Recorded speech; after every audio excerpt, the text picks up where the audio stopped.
Saya alhamdulillah NU itu saya tidak bisa, saya tinggalkan. Ini adalah tinggalan dari siapa yang kita kholi ini. Pada setelah Wahabi membongkar apa yang disebut daripada makabir, cungkup-cungkup, kalau ubah-ubah para sahabat, para ulama-ulama besar, itu ulama-ulama Mekah tidak mampu untuk mengendalikan yang hal itu. Tetapi apa yang terjadi? Bahwa sebagai pimpinan Jam'iyah Nahdlatul Wathon, yang walau Nahdlatul Wathon itu artinya gerak atau bangkitnya pencinta tanah air, tapi Nahdlatul Wathon mempunyai anak organisasi keislaman, yaitu Jam'iyatun Nasihin, yang diketuai oleh Kiai Asnawi Kudus. Tahun 25 pada waktu itu diputuskan ulama-ulama Jam'iyah Nahdlatul Wathon mengirimkan utusan menghadap Raja Abdul Aziz. Kemudian yang ditunjuk pada waktu itu, saya diceritai oleh orang tua saya dan ulama-ulama yang dahulu, mestinya dipimpin oleh Kiai Asnawi. Delegasi ulama Nahdlatul Wathon sering disebut-sebut ulama Nahdlatul, sehingga akhirnya 25 kembali akhirnya terbentuk apa itu yang menjadi delegasi itu komite, sehingga komite Hijaz itu tidak bisa dipisahkan dengan komite Muktamar Nahdlatul Ulama yang pertama. Jadi tahun 25 datang pakai kapal, belum ada kapal terbang.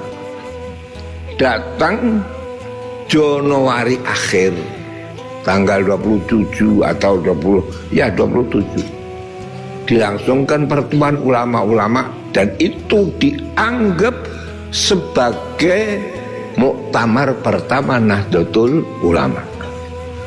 Penutupan muktamar tanggal 31 Januari dengan kesepakatan para ulama yang dipelopori oleh Kiai Abdul Wahab, yang pada waktu itu adalah menjadi sesepuh dan panitia utama. Semuanya tidak satu pun ulama tidak memilih aklamasi suara yang satu memilih Mbah Kiai Hasyim Asy'ari sebagai Rais Akbar, dan wakilnya adalah Kiai Fakih Mas Kumambang. Apa itu? Sebab itu ini ya, saya tidak bisa.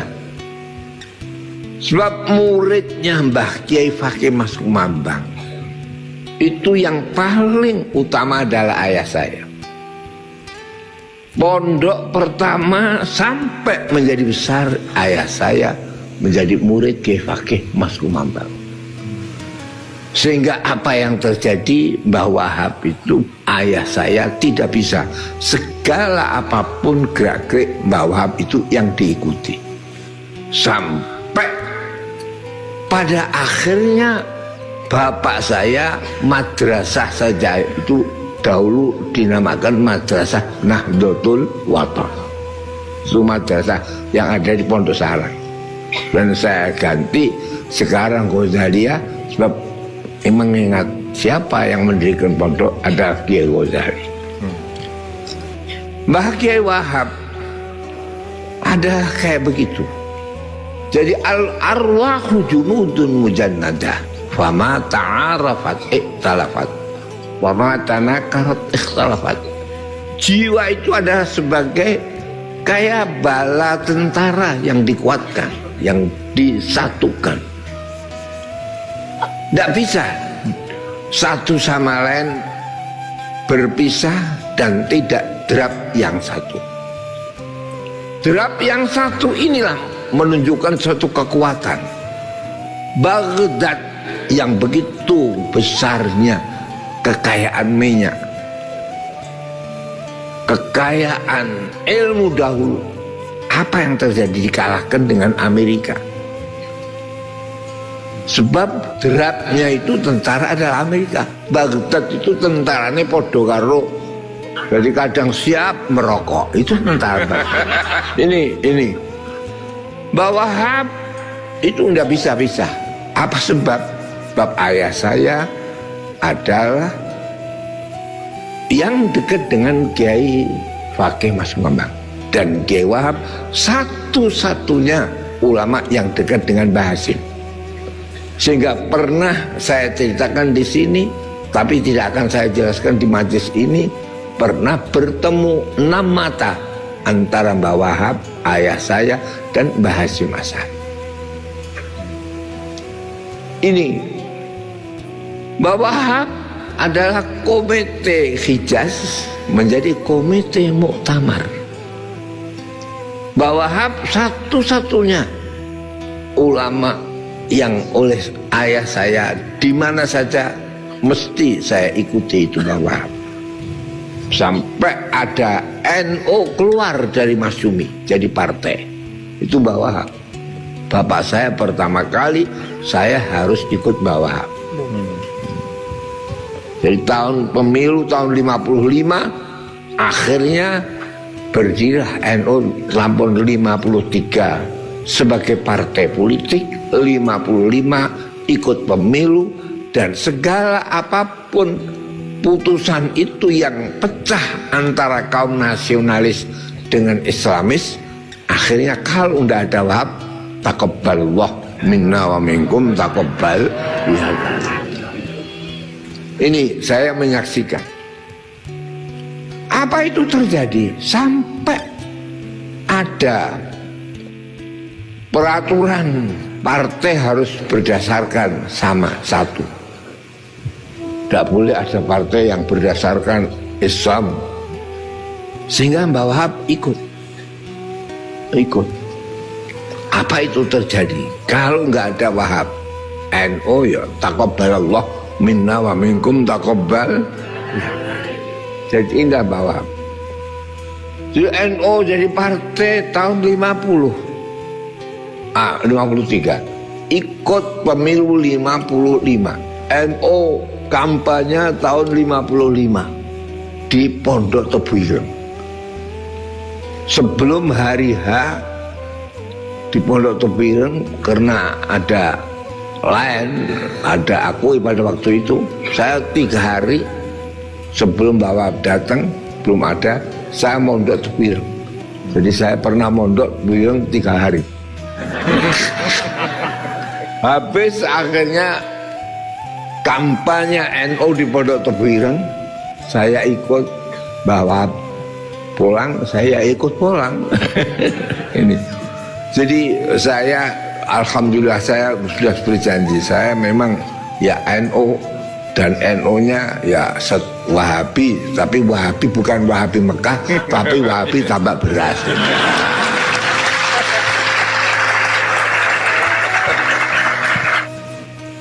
Sampai apa yang terjadi?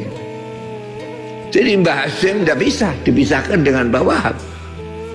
Siapa yang membuat semua aklamasi adalah Mbah Wahab. Begitupun proklamasi sama. Mengapa awal perjuangan Indonesia ada karena resolusi jihad bertepatan bulan Oktober. Resolusi jihad Oktober tanggal berapa itu? 22. Ini Oktober 22, jadi Agustus, September, Oktober. Oktober yang kelihatan adalah Mbah Hasim, tetapi Oktober, November yang kelihatan ada Bung Tomo. Hari apa Pak? Pahlawan. Disinilah bahwa Indonesia tidak bisa dipisahkan antara Islamis dan nasionalis. Jadi Oktober, November. Mengapa yang Allahu Akbar kok enggak Mbah Hasim? Lu kok Bung Tomo? Saya bisa ingat itu. Ini sampai akhir ini begitu. Jadi jangan mendirikan negara Islam sebab ini sudah akhir. Ulama itu tiap 300 pasti berubah. Jadi 300 yang pertama adalah satu, menulis Quran, menulis hadis, kumpul Quran hadis Umar bin Abdul Aziz. Kemudian 204 pilar Quran, hadis, ijma, qiyas. Dikembalikan lagi ke yang pertama tahun 300 akli dan nakli, yaitu zaman Asy'ari dan Imam Maturidi. Jadi ada akli, ada nas. Jadi ada Quran, hadis, ijma', qiyas, itu harus cocok dengan akal. Ad-dinu aqlun wala dina liman la aqla lahu. Jadi akal. Sehingga tauhid yang kita pelajari adalah tauhid ilmu kalam yang digandengkan dengan akli. Jadi bukan dalil nakli, tapi dalil apa? Akli. Itu Asy'ari Maturidi.